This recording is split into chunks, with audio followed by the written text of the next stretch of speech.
When the Emperor planned the Republic's destruction, he did not foresee the need for alliances. The Sith would sweep through the galaxy, systematically exterminating their age-old Jedi enemies and dismantling the proud Republic. But the Emperor's vision was cynical. He did not count on the brave sacrifices the Republic's heroes were willing to make. After the Sith offensive seized the Siswina sector of the Outer Rim, the Imperial Armada turned its sights closer to the core, the Mid-Rim.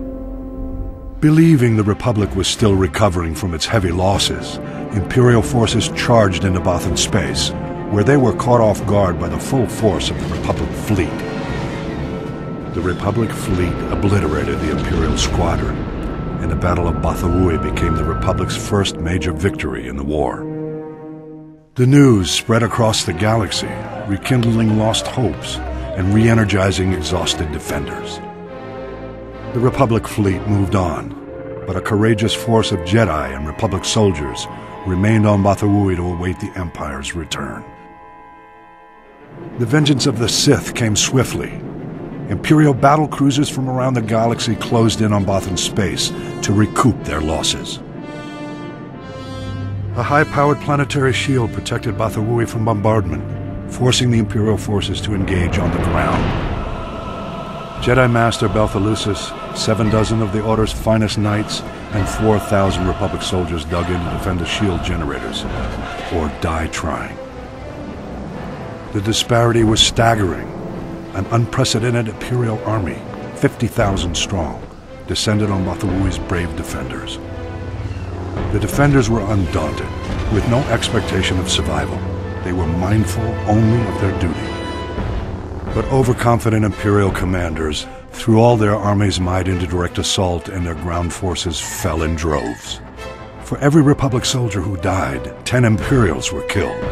The Empire was forced to call in reinforcements. Despite the defenders' determination, their lines were whittled away until only a handful of soldiers and Jedi remained. They rallied to the Jedi Master Elusis for a final stand. Imperial Grand Moff Zelos offered to spare Master Elusis if he and his brave comrades would surrender. Neither pride nor foolhardiness drove the defenders' decision. They were guided by the Force.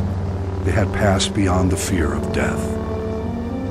Their glorious last stand will never be forgotten. Elusis and his men fell, but not before the Imperials were driven to retreat. The Battle of Bothawui was a draw.